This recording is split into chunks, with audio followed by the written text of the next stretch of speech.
So, another reason I love assigning comics is that they tend to inspire us to think about justice in general and about social justice in specific.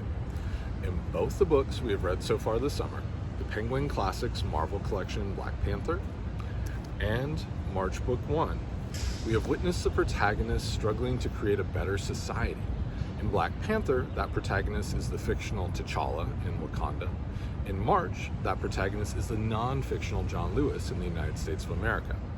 Though we will not be reading comics in Module 4, I hope that those two stories serve as inspirations as you first imagine a utopia, a future society that would be better because an injustice in our present society would no longer exist in it, and then write a practical proposal for your readers to take actions that would at least start to move our society in the direction of the utopia you imagine. As an additional source of inspiration for this, we'll start off this module by taking a close look at one of the most popular proposals for a path toward a utopia in modern times, John Lennon's 1971 song, Imagine. So, the word of the day is utopia. Speaking of this module, one of the first differences you'll notice about it is that you will have 2 weeks to work on your research paper for English 100 instead of the 1 week you had to work on Essay 2 and the 1 week you had to work on Essay 3. And because some of you will not yet have submitted your finished drafts of Essay 3 when I post this video, I wanted to create a slower start to Module 4 to give you all a chance to catch up. With that in mind, there are only a handful of assignments due during this next week.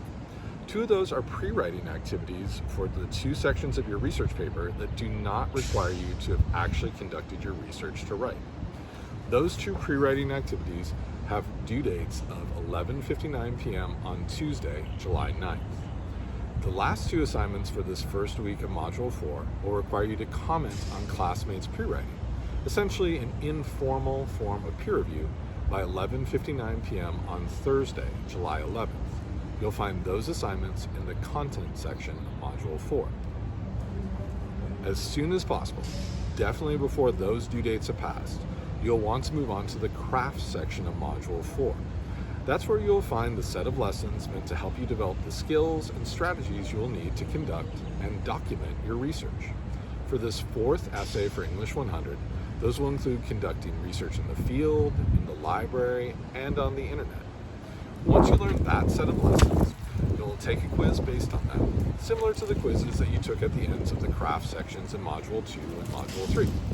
That quiz and your rough draft for your research paper will both have a due date of 11:59 p.m. next Sunday, July 14th. After that, your peer reviews of 2 classmates' rough drafts will have a due date of 11:59 p.m. on Tuesday, July 16th. And finally, your finished draft of your research paper will have a due date of 11:59 p.m. next Thursday, July 18th. That's twice as much time as you had to work on either Essay 2 or Essay 3, because Essay 4, your research paper, needs to be about twice as long. And for this 4th essay, you need the additional time to find your own sources, instead of using sources that I have found for you. So, as soon as you have finished Essay 3, I encourage you to start your writing process for your research paper by reading the prompt and making a plan to manage your time for these next 2 weeks. As always, if you have a question, you should feel free to either email me at cgreen@cerritos.edu or to send a message to my inbox on Canvas. Also, remember that I'll be holding 2 office hours during these next 2 weeks you'll be working on your research paper, at 10 a.m. on Wednesday, July 10th, and at 10 a.m. on Wednesday, July 17th. Those are dedicated times when I will be available to answer questions you have about this significant assignment for English 100.